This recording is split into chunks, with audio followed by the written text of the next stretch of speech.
So, Pride Month and films in Pride Month. So, I wanted to look at some films in Pride Month, and I found a few from the 1930s. They're on a list of films of the 1930s which are LGBTQ plus related. Yay! And then I watched them. And yeah, that was it. I've bundled two of these together.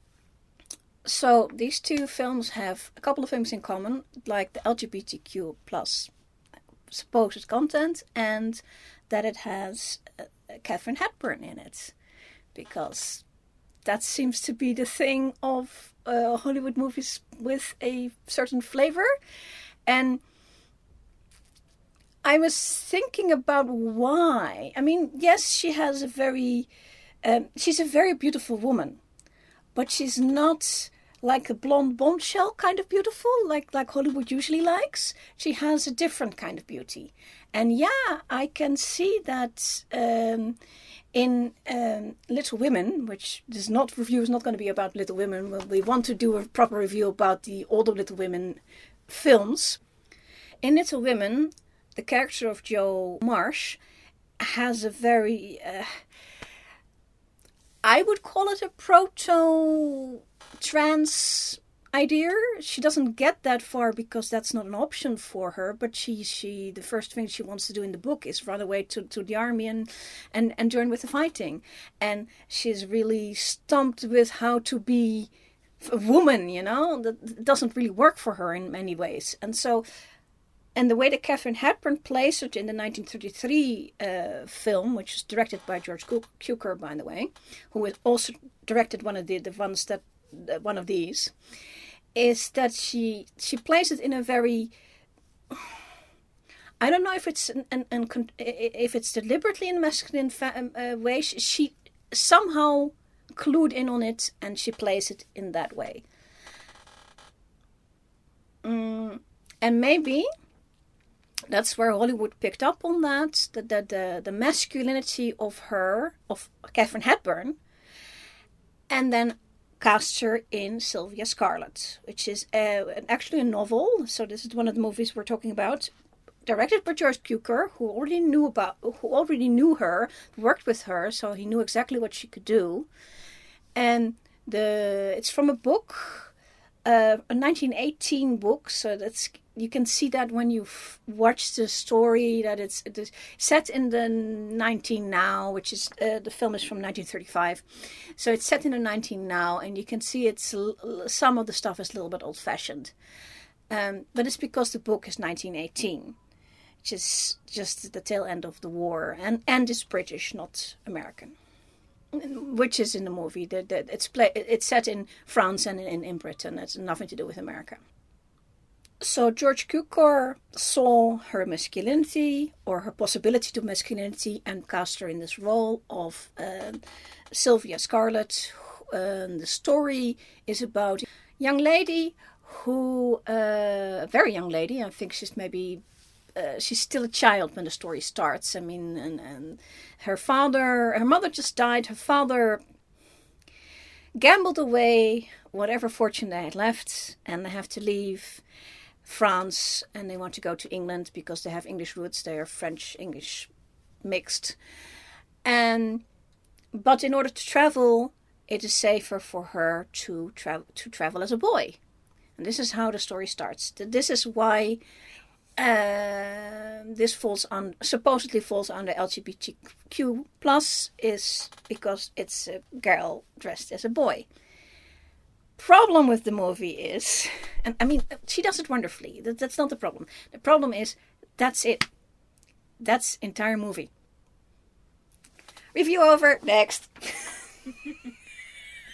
You know, that's not enough.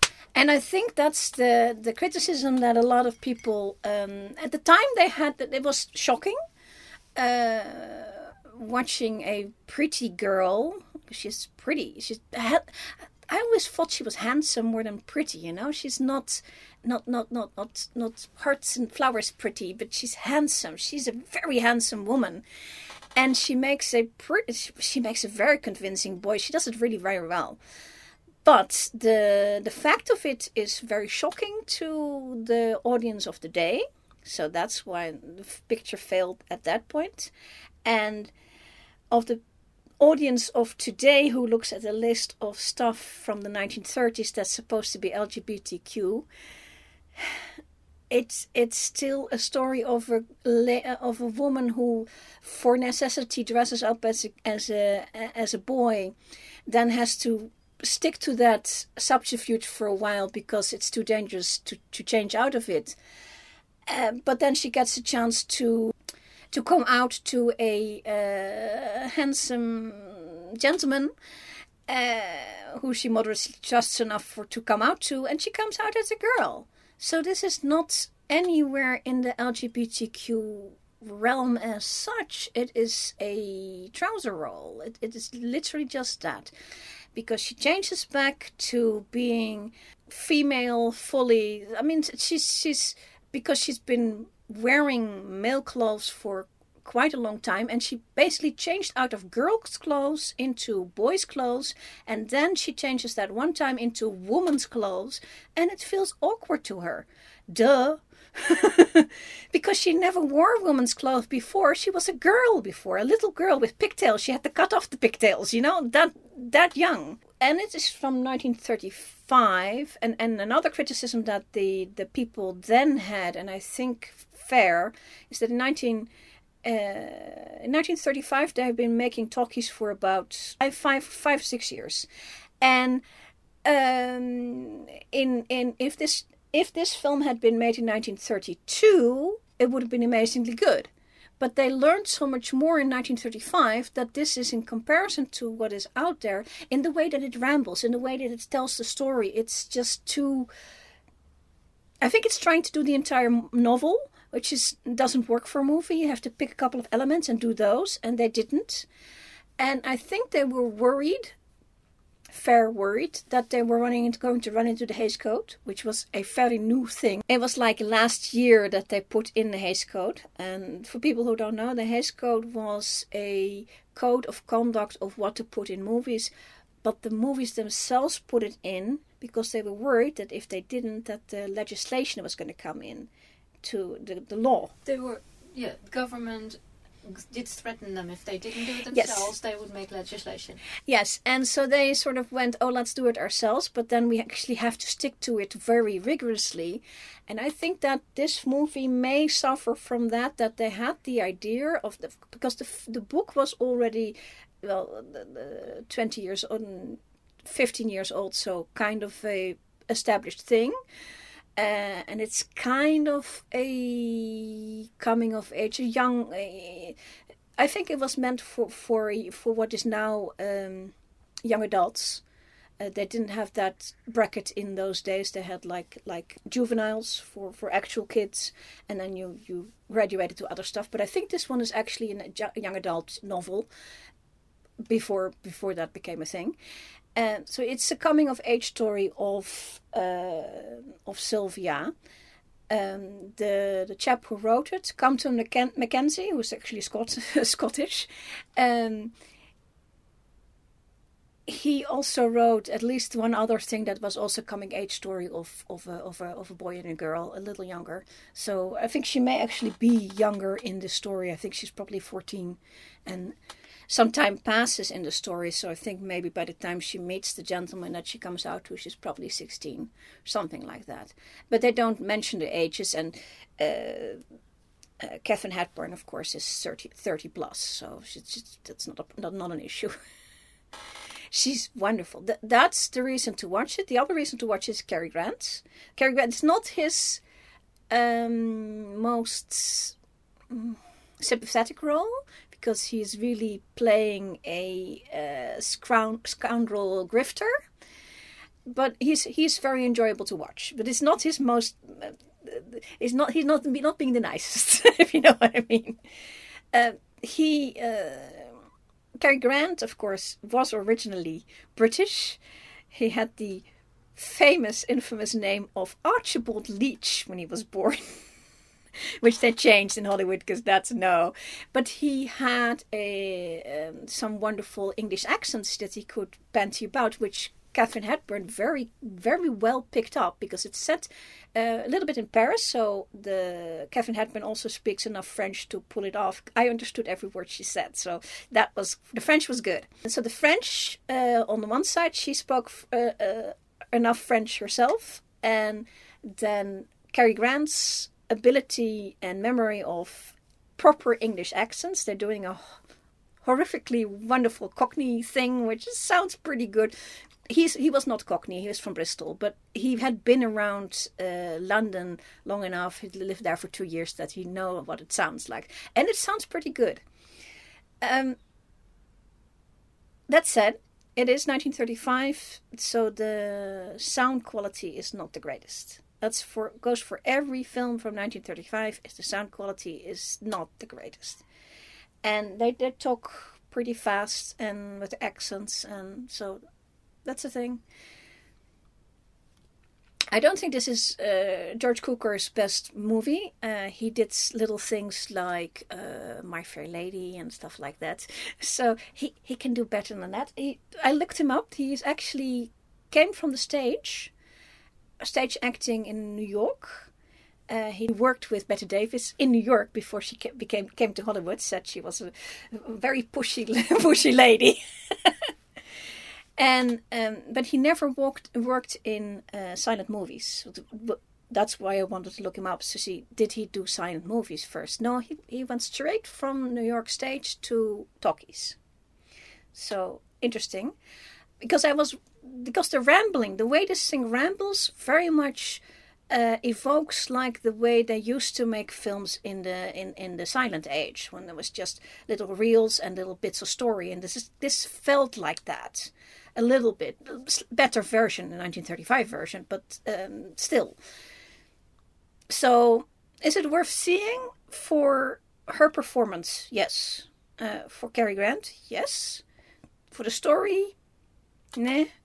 For the LGBTQ? Nah, with bells on. So, that was film number 1. The other film that was on that same list of LGBTQ lists of 1930s was a film called Stage Door. Also Katherine Hepburn and Ginger Rogers and a whole host of ladies and some gentlemen, but it's about a boarding house for actresses in New York. It's from a play written by a woman and a man, and with extensive rewrites by some gentlemen. And some more uncredited gentlemen, like everybody had this finger in this thing. On the Wikipedia page, it basically said, yes, it's based on this play, however, they changed everything. One of the good things they changed was that Gregory Cava, the director, was listening to some of these actresses just talk amongst themselves, and he said, "Oh, put that in. That's good. That's good banter. Put that in."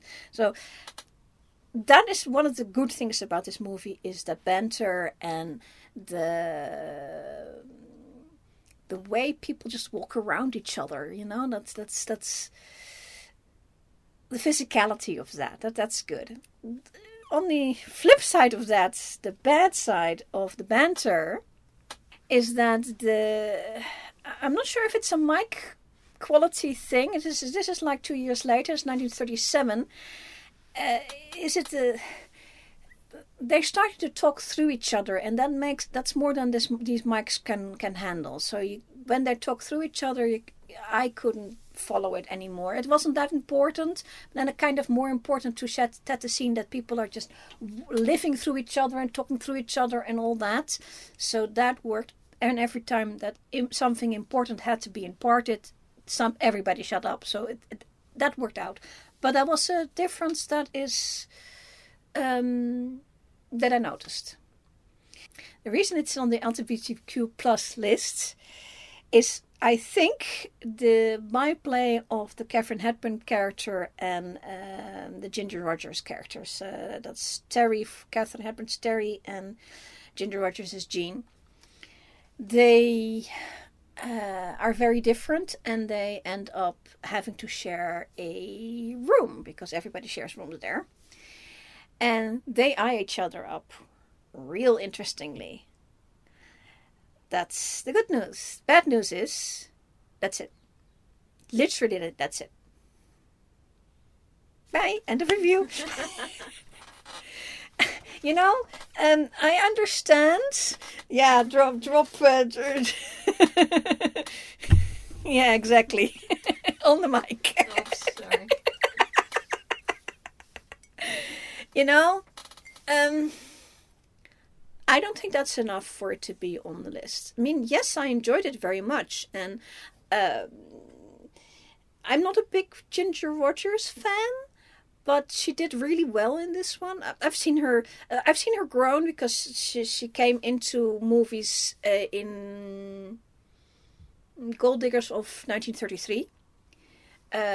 She came in and she's furniture, singing furniture basically, and she had like a couple of lines, and she did really good lines. I mean, she could go toe to toe with Katherine Hepburn. I mean, really, and yeah, this is one of her better roles, I think. But it's not about anything LGBTQ plus at all. It's about women. It's about being on the stage and what you have to give up for it. Because you have what you have there is a house full of all different types of women. You have rich women, poor women, near destitute women, young women, and an older woman.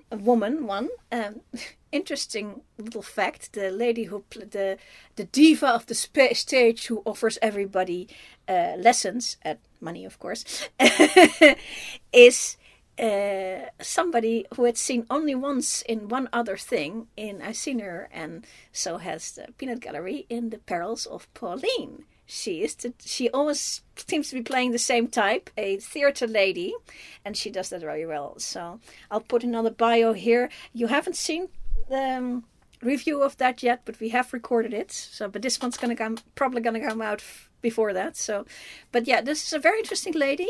She deserves her own biopic because it's a very interesting lady. We have Katherine Hepburn, who turns out to be the rich lady who wants to be on the stage. Kind of like that, but she doesn't tell people that she's rich to start with. And the original play had the suicide in it, because there is a suicide in this. But Vicky said that the suicide reason in the play and in the film are completely different. And here it is because she keeps not getting parts, and then, no food and no rent money and no prospects, and that makes people commit suicide.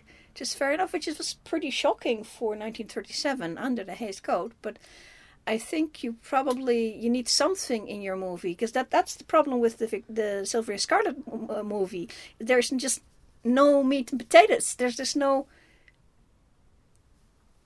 And this was definitely meat and potatoes. The story of her trying and failing to get a job, and that this happens while everybody else is happening around her, and it turns out in the end it impacts both the other main characters' lives, and all of the main characters' lives basically, but specifically them, and that's makes it better than the Sylvia Scarlett movie. In the way of how to make a story, it doesn't ramble at all. It's so better, but 2 years later should be better.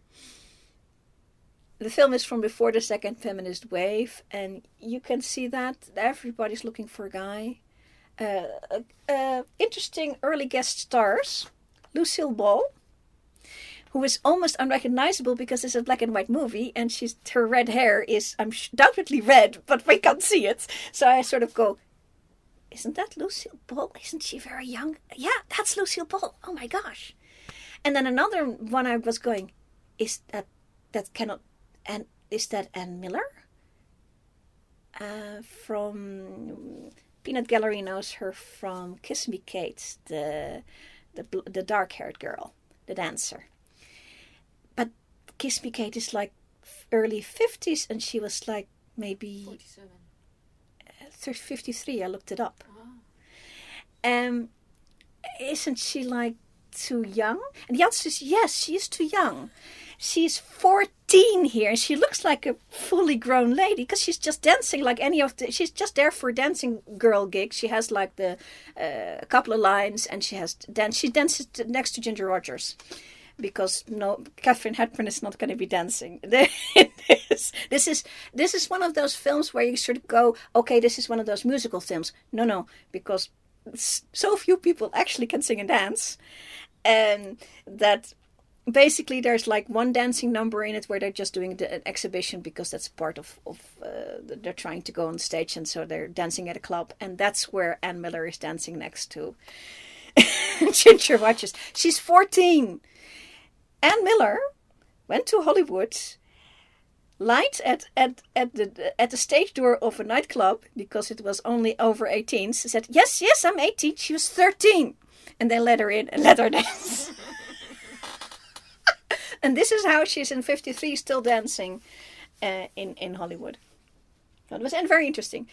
I'm sure there's other people in here in of these ladies that you should go, oh yeah, we know this one, but the black and white makes it a little bit harder to recognize people, I have to say. I had a good print to look at, but still. It's a story about women. In a way, Sylvia Scarlett is a story about poverty and how to get on in life and survival. When I was looking at Sylvia Scarlett when I started, I sort of went, this guy, the original writer, stole the story from Dickens, because it's basically the same story as the old curiosity shop, where the grandpa gambles away all the money, and he and the granddaughter have to go on the road. That one they didn't change. The only change that the writer made is that they had the girl change into a boy's outfit. The girl in Little Curiosity Shop, didn't work out. That was a mess, and so I started going. So that's the story. He took that idea and made it into a Trouser role, and I still don't know why. Maybe men writing women, because the woman part is a mess in that, because the way she relates to everybody, all the guys, as in a male-female kind of relationship is weird. When she's a boy, that's clear, but when she's a girl, not so much. Okay. And I think that Stage Door has a similar problem of men writing women. Less so, because they took on so much of the actual banter of the actual women. But I think it's still a case of men writing women. So, and not LGBTQ women either. Any looks and any chemistry between Katherine Hepburn and Ginger Rogers is Katherine Hepburn and Ginger Rogers. It's not in the script, and it's not the director. And the Haste Code is going to make sure that absolutely nothing LGBT whatever is going to get seen. So I think if you want a movie from the 1930s that is LGBTQ plus actually friendly, actually has it in it, then you need to look outside of Hollywood. It's not going to be happening. There are some options there that I'm going to look at for next year, but they're going to be not English, because so, and that's my opinion, and I'm sticking to it.